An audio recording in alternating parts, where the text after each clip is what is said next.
This is the current federal tax developments for the week of March the 10th, 2025. Current federal tax developments are brought to you by your state society of CPAs. And we're going to look at a few cases this week, things that happened. So we'll take a look at those items right now. We will start out with discussing a continuation of what we discussed last week. On Sunday, actually, is what hit the Treasury's website last week. We had another change. This one, probably the biggest one we've had to date, in the status of the Corporate Transparency Act reporting. That will mean, presumably, that most of your clients can ignore the reporting at this point, at least for now. We're also going to have a case, Martino versus Commissioner, that looks at the continuing issues for alimony deductions. Now, we all know that the Tax Cuts and Jobs Act took away the ability to have deductible alimony in your divorce settlement. But we also know that pre-2019 decrees, those still can have it, so the alimony issue still shows up. So we're going to talk about an 11th Circuit case in that regard. We'll talk about the estate of Kalikow versus Commissioner.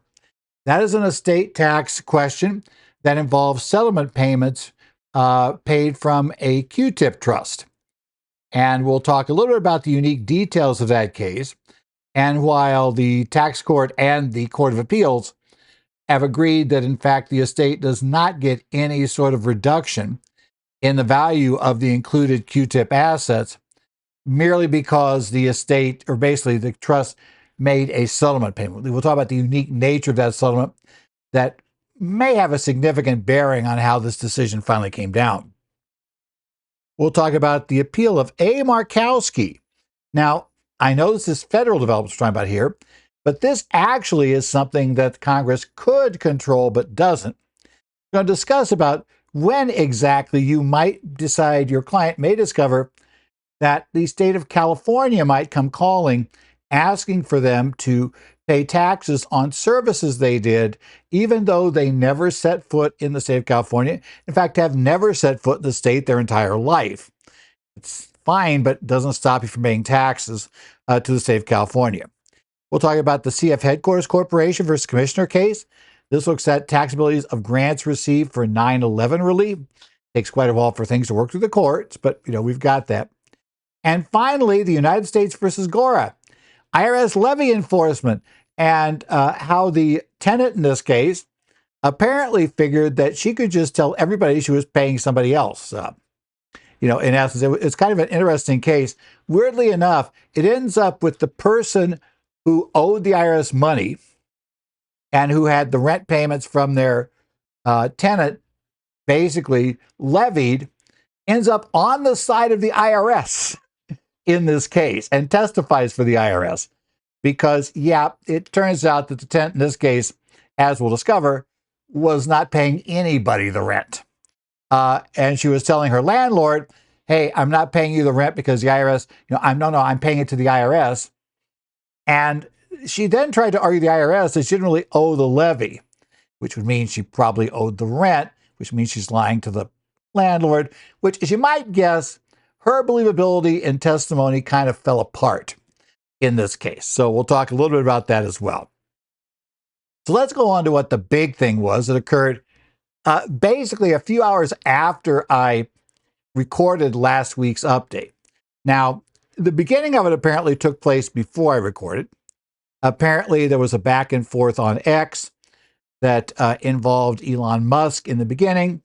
Eventually, there were posts made to Truth Social, and then back on X again that started saying this was going to happen. But it wasn't until Sunday evening that Treasury posted a news release. So we'll talk about what did they say, what's happening here, and what exactly was going on. Well, the big thing that happens with this is, and this was Treasury Department announced the suspension of enforcement of Corporate Transparency Act against U.S. citizens and domestic reporting companies. And this was a press release that came out on March 2nd. And it's on the Treasury Department's website. Now, the interesting aside, we've had three big developments recently involving the Corporate Transparency Act. We had the lifting of the injunction by the court in the Smith case. And the initial response of that by the U.S. government was found on the FinCEN BOI page. We then had a later clarification, that in fact, we were going to be, officially you wouldn't have to file by the March 21st date. That there would be a new rule coming out and there'd be more information. That was posted on the FinCEN main site, but not on the BOI page. And then finally, this one, which tells us for the most part we'll be able to ignore the BOI filings for domestic companies and U.S. citizens, that ends up being posted on neither FinCEN site, but on the main Treasury page. Okay, you take a look at stuff like that and you begin to think that there are, as one person phrased it, too many cooks in the kitchen. There appear to be a lot of different inputs here and potentially a lot of disagreements about exactly how to handle things. So it's messy, shall we say.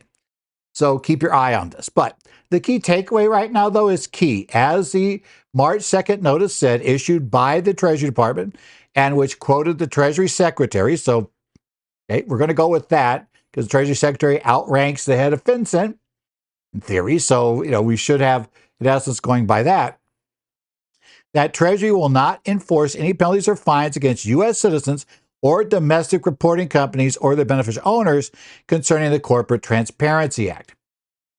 Now, it's interesting because, of course, it talks about some other issues.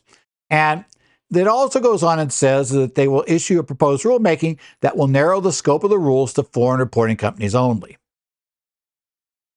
So it's interesting in that regard. Now, we do have definitions of a foreign reporting company, but those are found in the final rule. They are not found in the text of the law, meaning that Treasury could, because they're going to issue a revised final rule, they could change that definition. And it would be consistent with this, but, it'd seem a little weird. I'm going to go, at least for now, on a 99% assumption, holding back 1% because it could say they literally never said they wouldn't change it.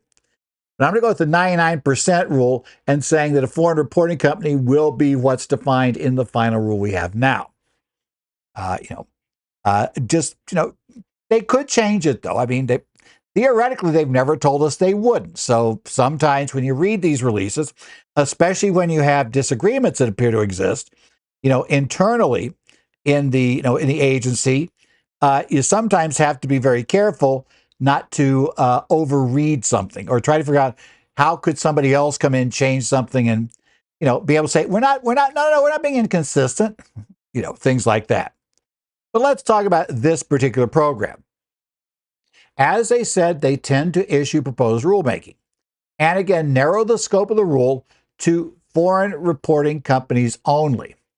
That foreign reporting company is defined, but importantly defined in the final rule, not the statute, as a company formed under foreign law, non-U.S. law, and registered to do business in the U.S. with a U.S. state or territory.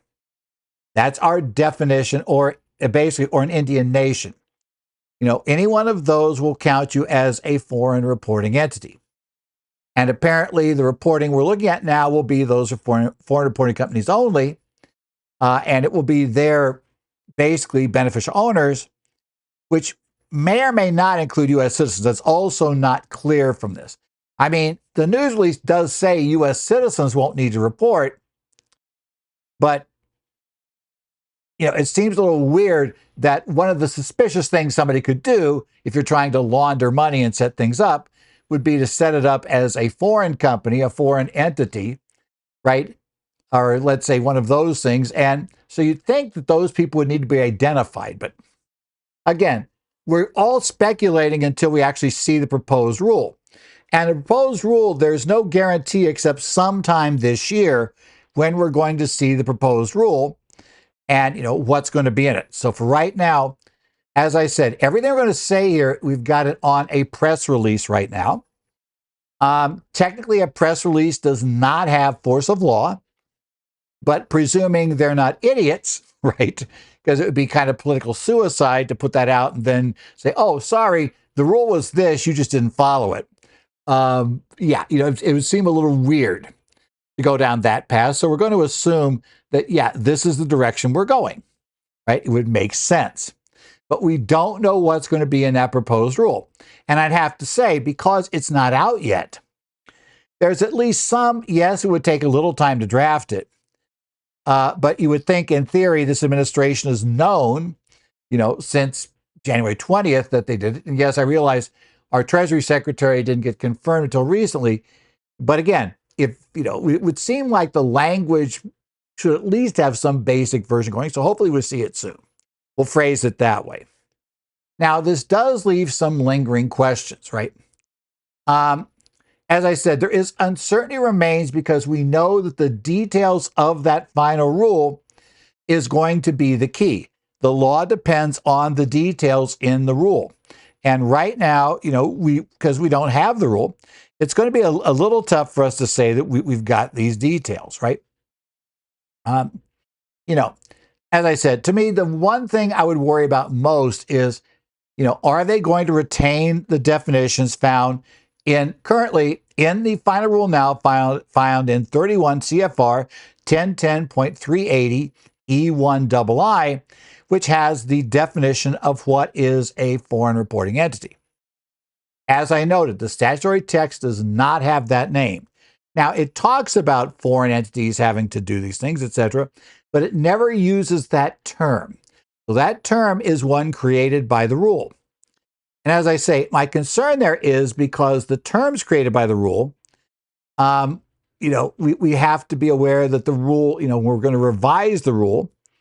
It is possible the term will change. So that's going to be one of the first things we're going to look at when we get to proposed final rule, is to make sure that that definition didn't change. Because those are those entities have to file. And in theory, if you're not one of those, you won't have to file. We'll confirm that too in the final rule. But it'd be a lot tougher, I think, for them to do something that said other entities besides, what will be considered, whatever we define a foreign reporting entity as, have to report. That would be a little tough to say we didn't lie. So in that case, I'm going to say probably the definition of foreign reporting entity will be crucial. I would hope it is the same. I believe overwhelmingly it will be the same. But again, the old line from years ago, trust but verify, from Reagan years. Yeah, trust but verify, right? We'll trust it, but we're going to verify it, right? That'll be the key issue right here. You need to keep informed, right? Keep your eye on the guidance. But it does seem that as we stand right now, everybody except for foreign LLCs, corporations, etc., should be out of the woods on reporting. We will know that for sure. We see the final rule. Actually, we'll know it for sure. Like I said, we see the actual final rule, not proposed, but the final rule. That's when we will know it for sure. Now, one area of concern, which also means we've got to watch it, is remember, none of this currently is changing the law. It would seem to be very helpful if Congress would go in and change the law, if this is how it's going to be interpreted, because the bottom line is, because it's interpretive, remember, we're back to Loper-Bright type situation, and I'm not sure who would have standing to challenge this, but it seems possible law enforcement, any law enforcement agency may have some challenge because they would have access to this data. And of course, if they're not reporting, there'll be no data to access, and it would seem like they might have it. And now we get into, will this reg be subject to challenge? And then number two, even better, could this reg be changed by a successor administration? In which case they would say, well, our reg actually follows the law, unlike this prior one. That's the danger with Congress not touching and fixing this. So be aware of that. Keep your eye on what's going on, and it could be for any reason. Something could happen, that could make it very, very, now suddenly we're very negative on these hidden ownership things, and that law is already there and could change instantly. So I would really like Congress to change the law if we're going this route. I just don't want it to be so quickly able to be reestablished. And everybody's saying, well, the law has always said you had to do that, right? I know, but you told us we didn't have to do it. You shouldn't pay attention to us, I guess, would be the issue. That'd be our concern. So, bottom line, this news release expands on the February 27th announcement, right? It does say very clearly they will not issue fines, penalties, or enforcement actions for failure to file or update the reports by the existing deadlines. Now, I would say that is within FinCEN's powers. Why? Some people are saying now it's not. I'm going to say the catch is that the penalties are up to $595 a day. To my theory, read literally up to does include zero, right? Zero is a penalty up to $595. So in theory, FinCEN could just impose a $0 penalty. Now, whether they can do that by regulation is a different question. I think that gets tougher as to whether by regulation they could say the penalty will never be more than zero. That's why I do agree with some comments I've seen that said the smarter thing to have done would have been to just, put out announcements, things like that, and just issue this guidance saying that, our penalties are going to be zero for the foreseeable future, as opposed to trying to go the regulatory route, especially post-Loper Bright, where I think it's going to be tougher to argue that that reg meets the statutory interpretation part of the theory. Rather, it is prosecutorial discretion. But prosecutorial discretion really probably shouldn't be written into a reg, right? The idea is discretion of the prosecutor, but that's a different issue. Now, the current not issuing penalties will be in place till an interim final rule extending the BOI reporting deadlines becomes effective. And they do tend to solicit public comment. That was part of the February 27th announcement. So this does flesh out some of that. So bottom line, where are we at right now? As of this moment, nobody needs to file anything by March 21st, at least assuming we don't get a lot of guidance out very quickly, which seems highly unlikely. When the March 21st date comes in place, then penalties will still not be required until such time as we get further information from FinCEN, right? So in essence, we'll have an interim final rule. That's like a temporary regulation. That will probably be the first implementing part of this. That will tell us, who are the foreign entities that need to file, what's their new deadlines, etc. You do want to review that because A, you want to make sure no entity you deal with is a foreign reporting entity, and number two, to make sure, that we haven't seen any changes there. And then there will be a proposed final rule. And we need to check that one too when it comes out. But as it stands right now, overwhelmingly appears to be the case that we are not going to worry about this filing anymore, at least unless you have a foreign entity. So, as I said, it's been a very interesting roller coaster ride. I would like the law changed so we can't get back on the roller coaster. If we actually are going to take this out, then let's go that route. Whether it could pass Congress is a different question. And as I said, post-Loper Bright, that may be more of a concern. Where the courts will say, well, if Congress won't pass it, then obviously the regs, then the regs improper, in essence. So, Congress should be the one to do this, not the executive branch. We'll hope. We'll just have to watch. But again, first, you got to find somebody that would have standing to come to court. And that's usually the interesting aside we get with court cases and things like this. Okay, next up, let's revisit the fun part of alimony. Right, alimony. This is the case of Martino versus Commissioner, the 11th Circuit, case number 2411438. The decision came down on March the 3rd. Okay, this is a case of an alimony and kind of a delayed payment problem for this case. Okay. So, at the end of the day, the 11th Circuit will uphold the tax court's decision that, in essence, none of Joseph Martino's alimony deductions claimed for 2017 and 2018 were allowable. They did not meet the definition of what is alimony. Now, as you may recall, we have some interesting issues here of, what is alimony and how it works. Generally, alimony has to meet the federal definition, right? Now, we know that currently that's gone from the code. So you have to go find the Section 71 that existed before the TCJA came into play. And you usually discover that there is, a set of tests. It has to be according to divorce agreements, has to establish it, right? The payments cannot continue beyond the death of the recipient, would not have to continue beyond that date, right? That'll be part of it. We have to also make sure that, it's not child support.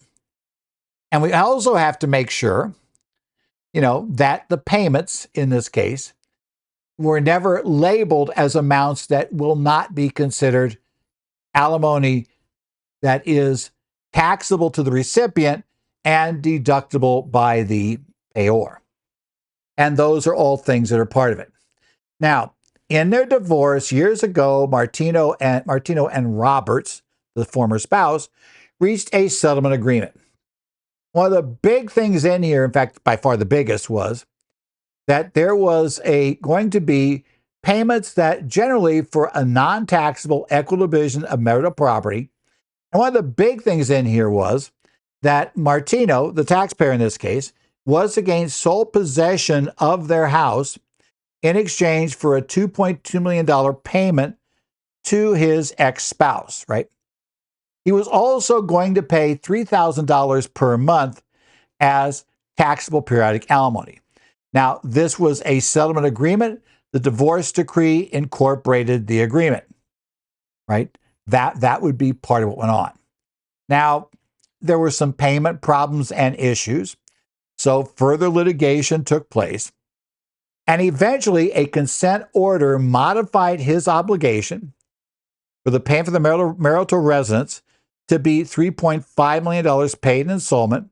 And that consent order reiterated these payments would be tax-free to his former spouse, right? Okay. Now, after he failed to make an installment payment, the court issued additional orders and contempt orders to enforce the payment schedule, including directing Martino, to essentially provide a payment, to pay and provide a payment and provide Roberts a deed to foreclose on the residence. Now, he eventually filed for bankruptcy, and while the marital residence was sold, the proceeds did not go to Roberts. And so Martino still had a $3 million obligation, which was considered non-dischargeable. So now the property is gone, which he was going to pay her for, but it was a non-dischargeable payment after the structure they had. So it couldn't be discharged in bankruptcy. So now Martino owes her $3 million. Okay. Well, at this point, the court had a revised payment schedule. It directed Martino's insurers to withhold the $25,000 monthly payment from disability insurance distributions. He was disabled, so we're getting that now. And it was to go for the previously owed arrearage to his ex-spouse in the amount of $3 million plus interest. Now, those payments will be applied first to other outstanding debts per the agreement, including past due alimony, child support, and uninsured medical expenses. Right? By the end of 2016, these debts were discharged, and subsequent payments were just to be applied to the $3 million marital residence debt. So, get here to the end of all this. We're now down with that. That's our structure we're looking at here. So remember, the question is 2017, 2018. They're still taking this $25,000 out of his, they're taking $25,000, the insurers are, out of his disability insurance payments being paid to him and sending it to his ex-spouse. Now, Martino is going to claim that this represents alimony now. It's periodic payments of alimony. And the courts are going to have a little trouble with this. But he said he should be entitled to, in this case, in the years in question, $300,000 of alimony deductions for each of 2017 and 2018. He said these orders contain no statements that the payments were not alimony or the payments would not be treated as income to his former spouse. These are the income deduction orders from the court. He's saying, hey, it never said this $25,000 payment they're taking out of my disability insurance, that is, being redirected to her, my income being redirected to her, that was not taxable to her. So he's saying, hey, missing that, and otherwise all the clauses work. At least his theory is all the clauses work. So let's go to see, did the court buy this? Well, what the court found was essentially, right? The question was, they said the divorce instruments contain multiple designations stating the payments for alimony. And the court said, you take all of these as a whole. None of them have to say word for word, the exact language found in Section 71B1 of the Internal Revenue Code, that essentially said it's not taxable under the specific IRC section. The original settlement agreement was very clear. These payments were a non-taxable, equitable division of marital property. That was clear. That included the payment for the house, right? Which at this point is the one remaining debt, right? It was the $3 million that he owed. He had to pay her for the house on the,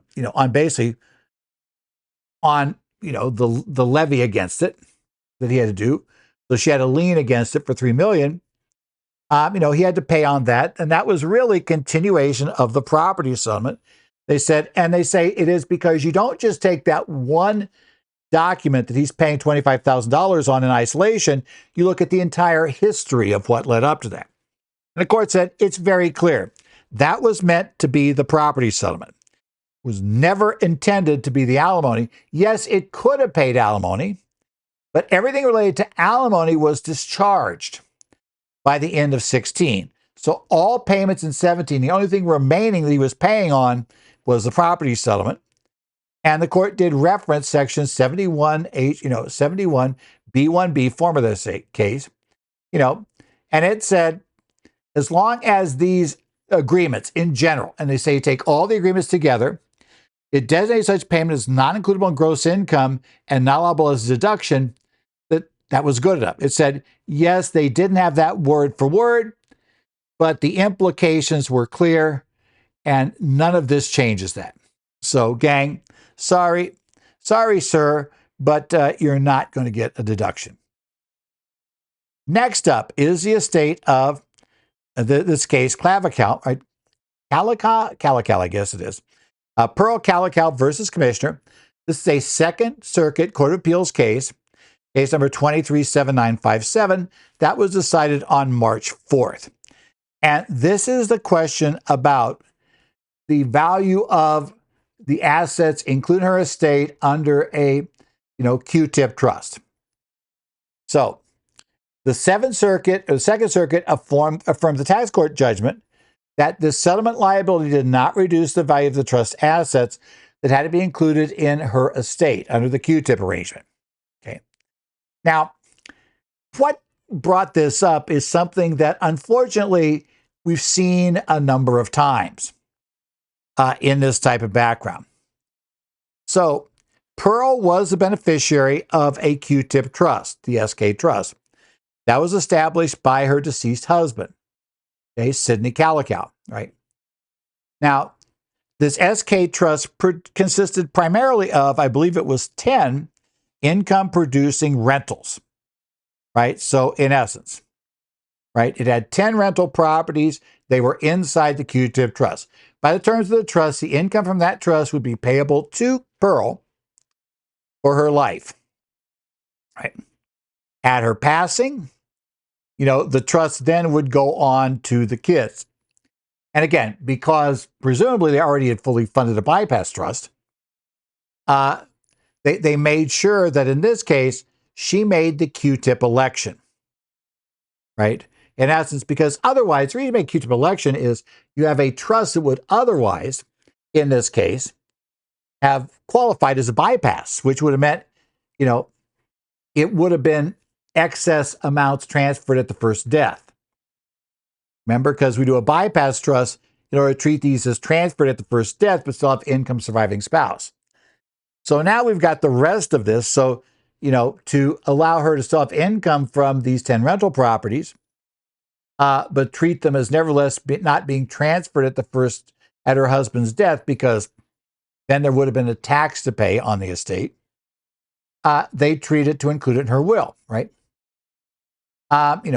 And the will directed the trustee to pay the trust net income to Pearl at least quarterly. And again, upon her death, the remaining property was distributed evenly between two trusts for the benefits of Sydney and Pearl's children, which was the children's trust in that case. Okay. And otherwise, Pearl was giving the residual of her estate was given to charity. Keep that in mind as we look at this, because it is an interesting set of facts. Okay.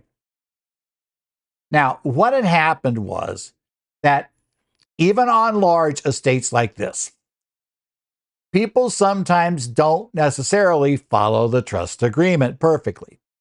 In this case, there was a dispute because the trustees had failed to distribute the full amount of income generated by the partnership to which Pearl was entitled to Pearl. Now, that's important if you are a beneficiary of Pearl, but not a beneficiary of the trust to which the Q-tip funds will go. And in this case, there's at least one charity that might have raised that issue. There certainly were various things going on regarding that, but it had failed to pay over, right? It failed to pay over the income. So that income should not have been in the Q-tip trust when Pearl died.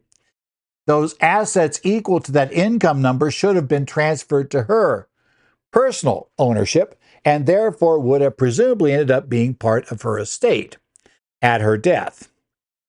So that's kind of what it is. And, so they agreed to a $6.572 million settlement payment from the trust to Pearl's estate to resolve the claim, right? And the trust and the children's trust were jointly liable, right, to pay that claim. As I say, again, right, you understand that problem. We often see that. Remember, in the state, it gets messy if, when you have this division at the first death, if the beneficiaries of the surviving spouse are not going to be identical to the beneficiaries of the trusts that have been set up. In that case, yes, a failure to pay the income over that the trust is supposed to pay over to the surviving spouse, in addition to creating other problems that we won't go into right now, it does create the problem that you're setting up potential litigation at the death of the surviving spouse, because assets are either they have overpaid assets out of there, and so she got a distribution into her estate that should have stayed in the trust, or what's more difficult to defend, because she always could, usually there are invasions for some reasons allowed, so the trustee could defend invading corpus in some cases, especially on a bypass trust. What's tougher to defend is not taking the income. That income's supposed to be taken. Now, she could formally, I guess, disclaim but that's not what happened. They just kind of ignore that, and they just treat it as, we write, we'll write a check over to Pearl if she needs some money to pay for something. And it becomes this, so that trust ends up with assets it should not have, which was happened in this case. But our key question is going to be now, very simply, does that mean that the value of the assets in the Q-tip trust that will be reported on Pearl's 706 should be reduced by this $6.572 million settlement? And the tax court said no. And the Second Circuit agreed. It said the issue is this settlement liability did not reduce the value of the assets in the trust, and those assets had to be included in Pearl's estate.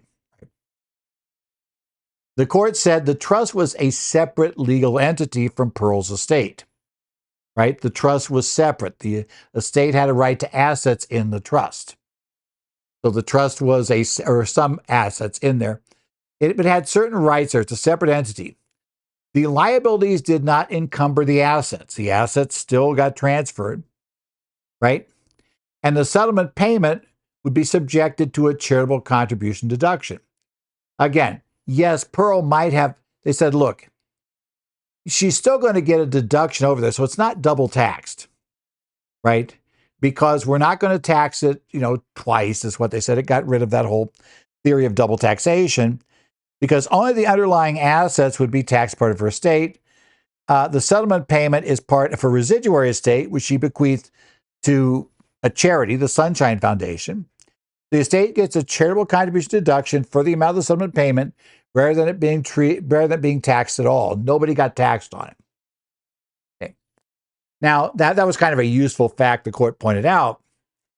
But the real problem here was, of course, the nature of this, when there is a failure to pay, money from the survivor's trust, I should say the Q-tip trust, to the estate of the surviving spouse, it really wouldn't work well, if we could just take that out of her estate. That seems counterintuitive, because whether it had been paid to her, it was now sitting in her account in her name in her estate, or it's sitting in, the Q-tip trust, it's still going to be subject to her estate, right? So it's part of her taxable estate. The theory being, it doesn't matter in this case. The tax court said it doesn't matter. That's how we deal with this. So, that's kind of the way it would go. Next up, we're going to talk now about a slightly different thing than we usually do. And this is the Office of Tax Appeals of the state of California. And this is the appeal of A. Markowski. This is the OTA's case, right? Number 210-67902. Decision was released on March 3rd. Actually, was given to Markowski a long time before that, but took a while to get in. Now, the Office of Tax Appeals, which is who hears appeals from the Franchise Tax Board in California, considered, basically they heard the appeal of the Franchise Tax Board's denial of a refund claim he had for his 2017 tax year. So the key issue here is, did Markowski receive taxable income from a California source in the 2017 tax year? Now, as I said, the reason why we're going to consider this a federal issue is because this right now falls under effectively the Dormant Commerce Clause coverage systems.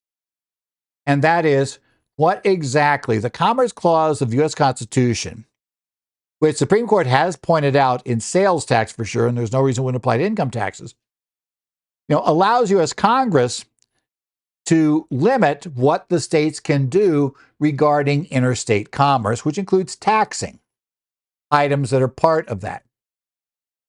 However, Congress has generally failed to act. Public Law 86-272, which is the only thing they've really ever passed that actually deals with, and in that case, income taxes. They haven't, and that was supposed to be a temporary bill that was that was enacted decades ago. It was supposed to only last 6 months. So Congress doesn't like to touch this because it gets in a very touchy area, and obviously the states get mad if you limit their ability to tax things. So that tends to be where we get touchy and why they have it. So since Congress has not taken on the responsibility of actually deciding these things, we end up with the Dormant Commerce Clause applying, which is where the Supreme Court steps in and decides that something is kind of like inherently against the idea of the Commerce Clause. Remember, the Commerce Clause was enacted as part of the Constitution, put into the Constitution, in reaction to the chaos that existed under the Articles of Confederation, where states would like impose tariffs and other taxes on anything coming in from another state, which then created, kind of a nightmarish scenario of you couldn't sell anything outside your state, that they would advantage the inside the state companies. Okay, well, now we're going to apply this to income taxes. And the question in this case becomes, Mr. Markowski had certain facts in the case, right? Now, he was a computer coder. He wrote computer codes for Derivative Technology, LLC. This was registered with the California Secretary of State and was located in San Mateo, California, on the northern part of the Silicon Valley. South of San Francisco, right? North of places like Palo Alto, etc. So it's sitting right in there in the, in basically on the West Bay area in San Francisco, over there along on the southern peninsula of the San Francisco Bay. So, but he didn't go to San Mateo, California. He didn't go to California at all. He did all of his work in Connecticut, where he lived. He has never been to California. However, Derivative Technologies issued a 1099 miscellaneous to Markowski and reported $37,057 of non-employee compensation for 2017 tax year, and they filed that document with the Franchise Tax Board as well. The Franchise Tax Board starts looking for Mr. Markowski and indicates that he owes tax. Now, the problem with this is normally by the time the FTB gets into this and starts trying to assess the tax, we're quite often, outside the statute of being able to claim a credit for taxes paid to another state.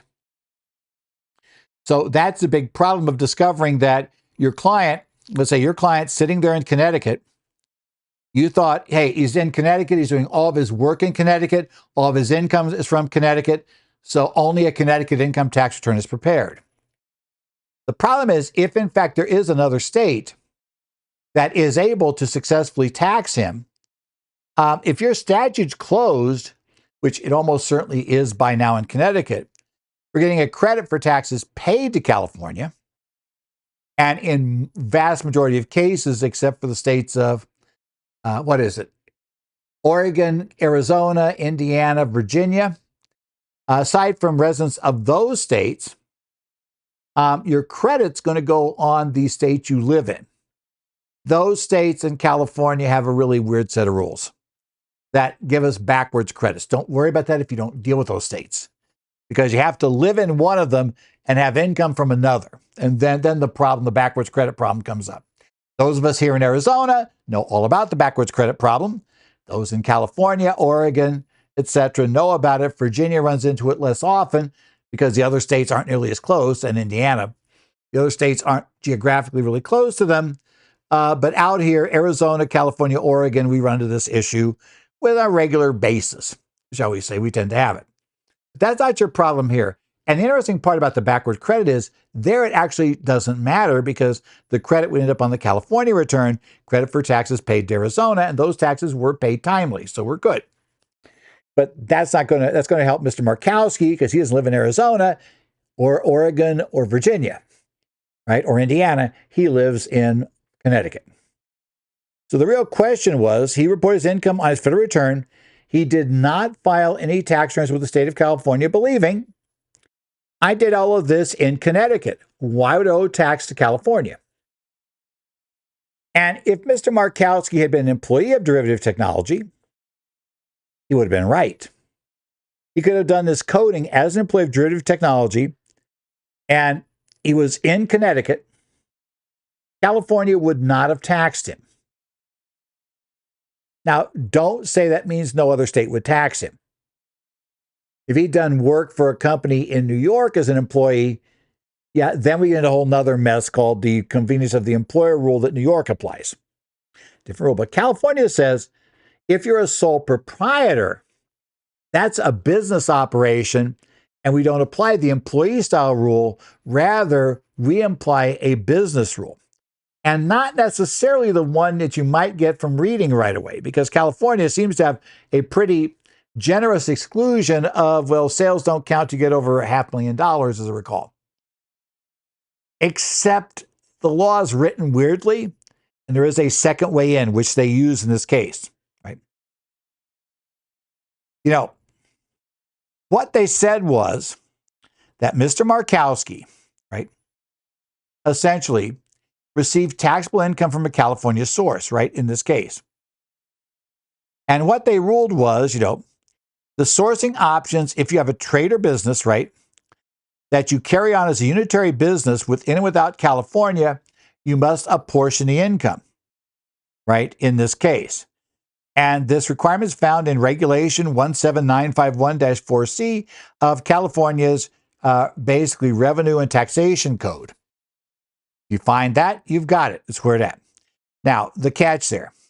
The taxpayer must be a non-resident for this to apply. The taxpayer must be conducting a business of sole proprietorship. The taxpayer must be carrying on a unitary trade, business, or profession, as grouped as a whole. California parts as part of that unitary operation. And the taxpayer's unitary trade, business, profession must be conducted within and without California. Now, you might think that fourth option, covers it, right? Because he only took place outside of California. But the problem is the business was, and the benefit of the work he did was received in California. This is going to be basically using, which by the way now a majority of states use, market-based sourcing for services. This is an apportionment calculation that gets triggered. California views it that way. And when we look at market-based sourcing, well, his sale, he was selling in California. That means his business was taking place inside and outside. Inside California, where he got the sale, outside California, where he was performing the service, right? So they said, look, he is the sole proprietorship, right? He's not an employee of the company. Nobody seemed to claim he was, right? And he reported it on Schedule C. Now, he tried to argue that, wait, I should have been an employee of Dynamex, employee according to the Dynamex case from California from 2018. But the OTA found he didn't provide evidence that he was an employee. And he said, that the FTB is not the hiring entity in this case, and so can't be placed in the same position as a hiring entity. So he tried to say he was an employee. He said, shows a derivative, it's unitary business. There they found the evidence showed Derivative Technology hired Markowski to write computer codes in his capacity as owner of a sole proprietorship, thus to conduct a one-service business which he controlled as managed. As far as the OTA could tell, the business was interrelated and interdependent, employing and consuming the same resources. Therefore, the third requirement was met. And now the final question, did he have business within and without California? Right? It shows that Markowski received income from Derivative Technologies and LLC located in California for services rendered as sole proprietor. Even though he said he did not conduct his business in California because he never was physically present in the state, the statute does not require physical presence in California to impose a tax. When he performed services in Connecticut and derived California source income from a company located in California, he said essentially that was carrying on a business, because the catch is going to be the source of the income is going to be the issue here. Where was the benefit received? And the benefit of his coding work was received by the customer, Derivative Technologies, inside the state of California, right? So basically, and the reg 25, or I should say, California Reg Title 18, Section 25136-2C2, there's a cascading set of rules to determine where benefits are received. A, the location of the benefit services shall be presumed to be received in California to the extent the contract between the taxpayer and the taxpayer's customers or the taxpayer's books and records kept in normal course of business, notwithstanding the billing address of the customer, indicate the benefit of the services is in California. Now, the court said, or OTA said, okay, nothing in the contract or the taxpayer's books really, directly talks about, the services being received in California, right? If neither the contract nor taxpayer's book and record provide a location where the service is received, right, or the presumption is overcome because age is presumption, then location where the business received shall be reasonably approximated. And if it cannot be reasonably approximated, then the location shall be where the benefit of the service is received, shall be presumed to be in this state, California, if the location from which the taxpayer's customer placed the order was in California. And if you can't do any one of those don't work, then the benefit shall be in California if the taxpayer's customer's billing address is in the state. They said, okay, A doesn't work, right? Under B, they said they reasonably approximated the service location where you see the benefit means in relevant part. They considered all source of information, said, hey, they're located in San Mateo, right? This is coming to them in San Mateo where they're incorporating it into the project, right? He's doing the coding, right? It received the benefits of those services within California, and that meant the entire amount of income he received was sourced to California, which means, hey, Mr. Markowski, you owe California money, right? Since he was conducting as sole proprietorship, his business was unitary within and without California, and derivative received the benefit within California, he had to pay to the California Franchise Tax Board.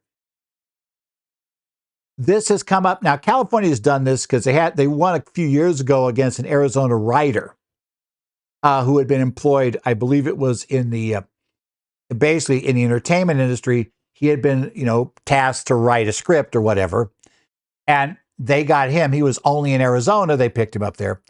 I have talked with a firm before who, in that same time frame that came down, the Arizona case came down, had a client on the East Coast who had been writing like a human resource manual for a county in California and got tripped the same way. The FTB will come after this. But remember, there are 49 other states, right? And some territories just for fun. You could find this coming up a lot.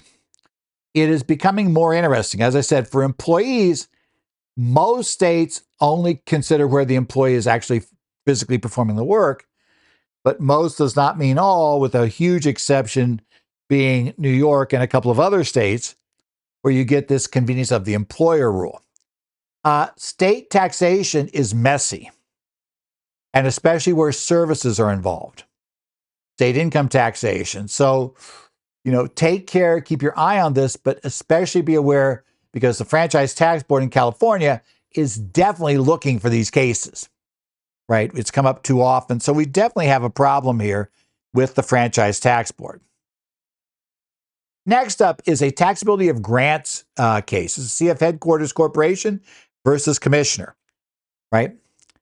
This particular case is a reported tax court case, 164 TC number 5, on March 4th of 2025.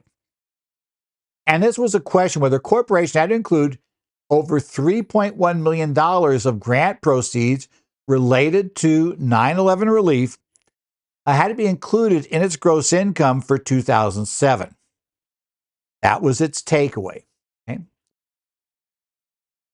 This is a program that was established by New York State following the September 11th, 2001 terrorist attacks. The grant program was to aid affected businesses, right? In 2007, they received a grant under one such program, right? These were intended for specific expense categories, including rent that CF headquarters companies, basically items that they had been involved with. So essentially, this is kind of where we end up here, right? So it was like rent, et cetera, expenses they incurred. It was to give them money for this. Now, CF headquarters took the position that this was a non-taxable receipt, basically for public benefit, et cetera. The court really didn't agree in this case, right? Number one, the court notes, as we always start with analysis of business income, you always start in Internal Revenue Code section 61, specifically 61A. Gross income is all income from whatever source derived. That is your definition. And then you have to find a specific exclusion. All exclusions are construed narrowly by the courts, right? The court did not agree with the taxpayer's reliance on the case of Edwards versus Cuba Railroad from 1925, noted that its effect had been reduced dramatically by later Supreme Court decisions. It said, so basically, this $3.1 million of income you got from the state of New York is taxable unless we can find a section to exclude it under. We can't do that, we're in trouble. Now, the taxpayer tried to turn to previous version of Section 118, which was contributions to a corporation's capital from gross income. They're excludable. That includes those from non-shareholders. But it noted, the court did, that even under the prior version, that version has now been tightened up quite a bit. Exclusion does not apply to money or property transferred in consideration for goods or services. And citing United States versus Chicago, Burlington, and Quincy Railroad, 1973 Supreme Court case, it stated the transfer for, stated that for a transfer to qualify as contribution of capital, the transferor must intend it as such. And the court had 5 characteristics, including whether contributed assets become part of the permanent working capital. And that wasn't the case here. They're reimbursing specific expenses. They also consider commissioner versus broker tax holdings, where the Third Circuit held a relocation inducement must become a permanent part of transferee's working capital to be considered contribution of capital. Tax court found these grant proceeds in this case were intended to reimburse for rent expenses and so did not become part of their working capital permanently, finding that was not part of it. Okay, next, it's a gift under 102, right? Section 102A excludes from income any gifts. Transfers by gifts are excluded from gross income.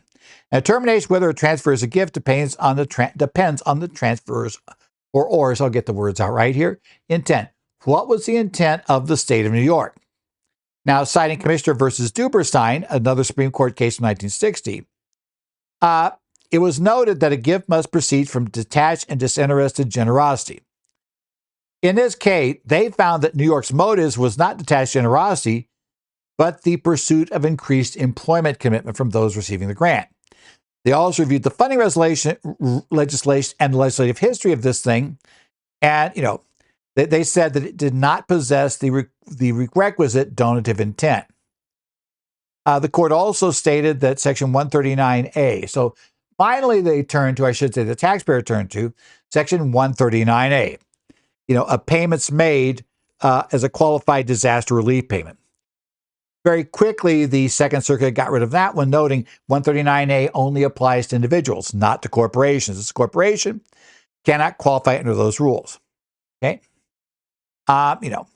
So in that case, because of that. Now, the final question came down to, is there a penalty here? And the court did find in this case that, there was substantial authority for their treatment of the grant proceeds, and the petitioner was not liable, therefore, the accident-related penalty under 6662. It said, based on Supreme Court decisions, statutory text at 118, and regulations thereunder, they found substantial authority. This is interesting because this is one of those rare cases where the court will find they didn't say it was reasonable cause. Basically that there was, reasonable care, etc. That wasn't, they got bad advice. They said that, in fact, the position met the substantial authority position, which is, as I say, that's unusual. Usually we look to, they got bad advice. They're not saying the advice is bad here. They're saying that the question was open enough and what they had met substantial authority, even though the court did not agree that authority, in the end, bound the court to find it was non-taxable. So that was kind of interesting. The key takeaways from this, remember, you always have an uphill battle trying to say something's not taxable. You have to find specific authority. I think that was a big reason why these people didn't get penalized. They had done their homework and had authorities. Now, the court didn't follow those authorities. I think especially 118 was the one I think the court spent the most time on looking at. They actually said, but given all of that, at the time, the then 118, they were okay with it being there. But you got to find something. You got to have something to exclude it, not just, this isn't fair, is not really going to get you anywhere, right? Or Congress probably didn't mean it to be also to get you anywhere. All exclusions from gross income are construed narrowly. So you really got to make sure it's not just arguable you're excludable, but that it's solid, right? We're not trying to expand a definition in any way, shape, or form. And also remember that qualified disaster payments, 139A, is not going to help you if you're not an individual. If it's not an individual taxpayer, 139A's qualified disaster payments don't help you. Corporations cannot deal with that. Okay, our final case for the day. We're going to take a look here at a district court case in Minnesota, the United States versus Gora, right? And the question here becomes, this is U.S. District Court, Minnesota, case number 21CV2172. And this came down on March the 6th. This is the United States action against, in this case, Joni Gora for failing to comply with an IRS levy to pay her rent payments to the IRS that were due to her landlord, who was having problems with the IRS. Right? That's kind of the case overview, what was going on. Now, the Olsons were her landlord. They owned a property in Iota, Minnesota, which she rented starting in January of 2019. And on September 23rd of 2020, the IRS issued a notice of levy to Ms. Gora, the tenant, to collect the monthly amounts she owed to the Olsons were to be paid to the IRS. The question in this case becomes, she didn't pay rent to the IRS after receiving that levy, but it was even a little bit better than that. She also didn't pay rents to her landlord. Because when I first saw this case, it's like, oh, what was it like? She's related to him or something? She stashed the money under the table. What was going on? No, it was very simple. She was telling her landlord, I'm not paying you rent because I'm sending it to the IRS. And then she didn't send it to the IRS. Now, she apparently thought that this would all work, right? Her landlord, ultimately, knew that even if he succeeded in forcing her to pay, it would go to the IRS. But she told him she was paying them. So maybe she saw this as a no harm, no foul. They're not getting the rent payment anyway. So why would they care? I'll tell them I'm paying it, but it's not really a problem because they wouldn't get it anyway.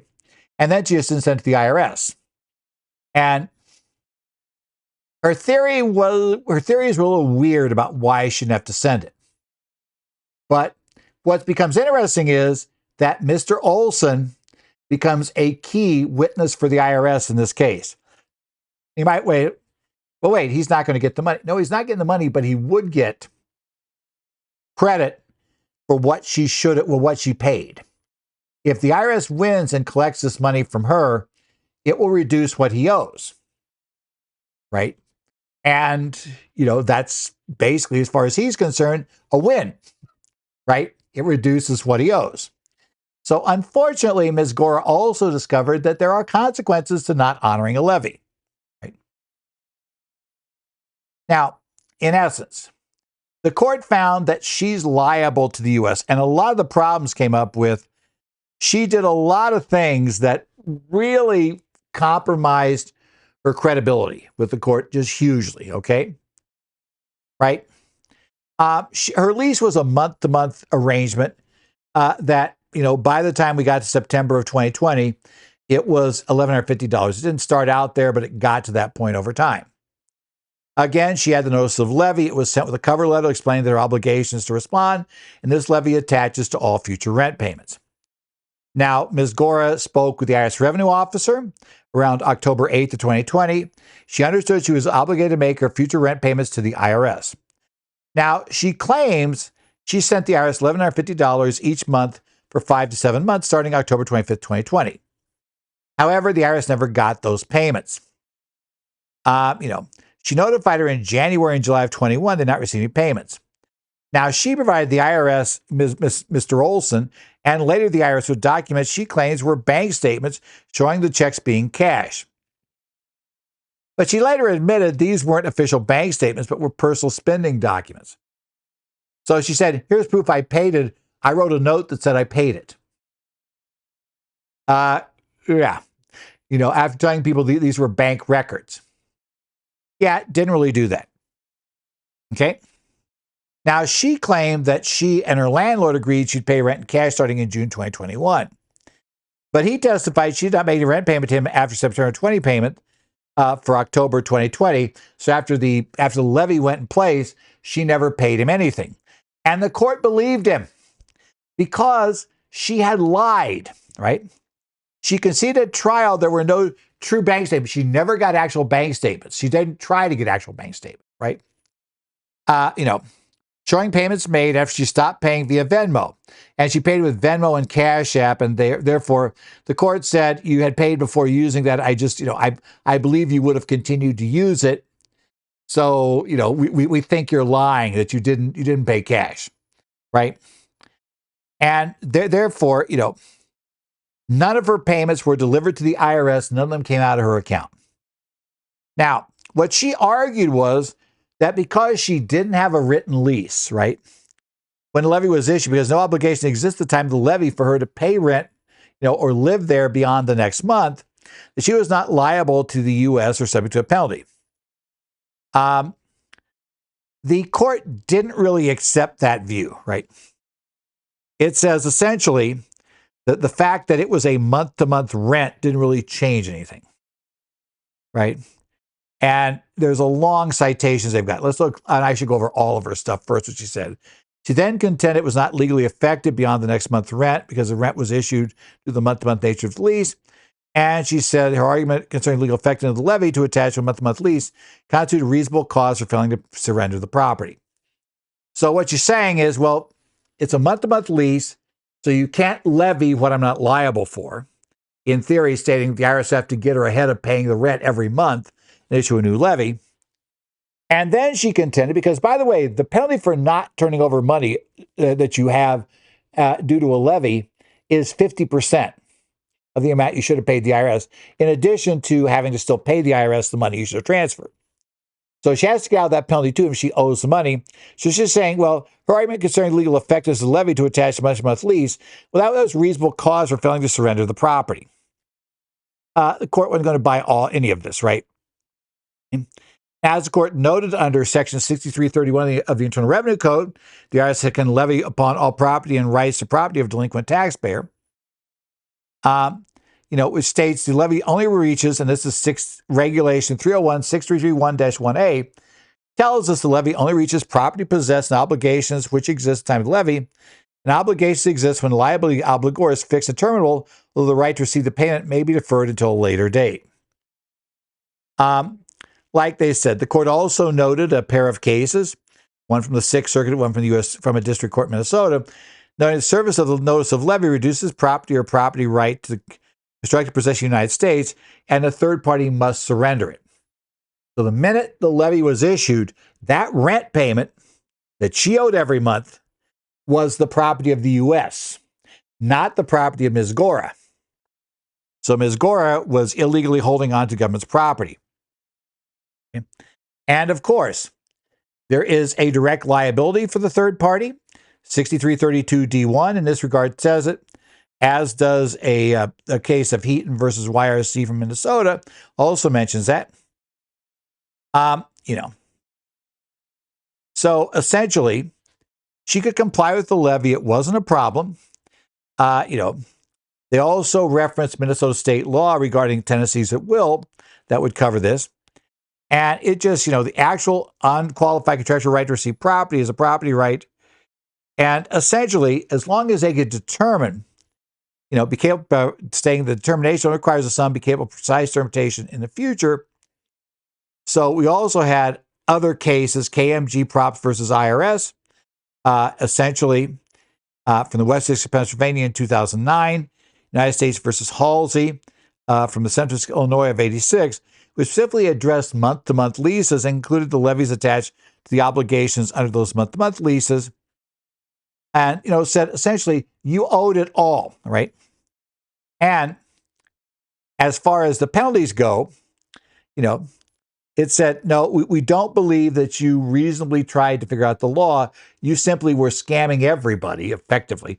Again, your believability falls off. She claims she researched this position and she reasonably arrived at it. But the problem is when you're caught in a lie by the court, remember, the court caught her effectively lying by having to admit that the evidence she submitted, supposedly showing payment has been made to the IRS, those bank records weren't bank records. She blamed another employee that worked with her, who also worked, I guess it was a credit union, who also worked at the credit union, had helped her doctor the records. That's not a good thing to say. She had told, Mr. Olson, who was also in all these conversations, the IRS had been part of it with him, trying to find out where the rent money was. So she had told him about that. She never denied, any of that. She just said, oh, no, I paid the IRS. See? So her credibility was zero, and that makes it probably way more difficult for the court to believe that she actually seriously sat down and tried to find a legal reason, legal reasoning behind her position. She was simply trying to get out of paying any rent whatsoever. That makes you look bad, right? And that's how the guy the IRS was levying ended up on the IRS's side in this case. Okay, kind of an interesting case in that regard. So the key takeaways: levies attached to obligation exists at the time of the levy, but it can include a month-to-month lease. If you don't comply with the levy, your clients have to understand, if they get a levy, they don't comply with it, they are personally liable to the IRS. In a normal function, what happens there is that they get a levy and, they believe they believe their supplier's theory that, oh, the IRS, is totally being unfair. I've won, I'm going to win this case, etc. So they don't do it, which they think they have perfect right to. The IRS has no right to do this, quote unquote. Unfortunately, they do. They're going to have to write the check, and good luck getting it back from your supplier, right? You paid it to them, so that's your problem. So make sure your personal liability. And all property and rights to property is a very broad language. And you'll tell the client, assume everything's covered by it, unless you've gotten legal counsel that has told you clearly that this right here is not covered by the levy, and preferably the attorney in question has a really good malpractice policy in place, so there's something to back that up. And remember, the 50% penalty is mandatory if there's no reasonable cause shown. So you got to have reasonable cause for that. Ignoring a levy is dangerous, even in a case like this where you think, well, wait, she didn't pay any rent. She didn't take the money and send it on to the person that she'd been told not to send it to. No, she didn't. She didn't send it on to anybody. What really happened in this case is the IRS became her landlord. The IRS had a right to go after her for the money that her landlord would have had the right to go after her for. Right? She had done that, so tough luck. This has been the Current Federal Tax Developments for March 10th of 2025. Current Federal Tax Developments are brought to you by your state society of CPAs. You can find me online. Email edzodds@currentfederaltaxdevelopments.com. You can also find me on the Connect sites for Arizona, New Jersey, Minnesota, Illinois, Idaho, and Washington. I'll be around those looking at stuff. If you have questions there. Otherwise, it's been an interesting week. We had a lot of cases this week and the whole BOI thing. So we look forward to seeing what comes up next week, this coming week, and what we're going to have. Remember, we are heading to the deadlines a week from Monday on March 17th. It's not just St. Patrick's Day this year. It's also the deadlines for all of those pass-through entities that are calendar year. So make sure you've got your extensions in play or the returns filed by that time. So remember that. That's what you're going to spend this week doing, is getting ready for those extensions and making sure you've basically accounted for all of them. That's going to be the fun for this week. And we will see you all, though, next week with more current federal tax developments.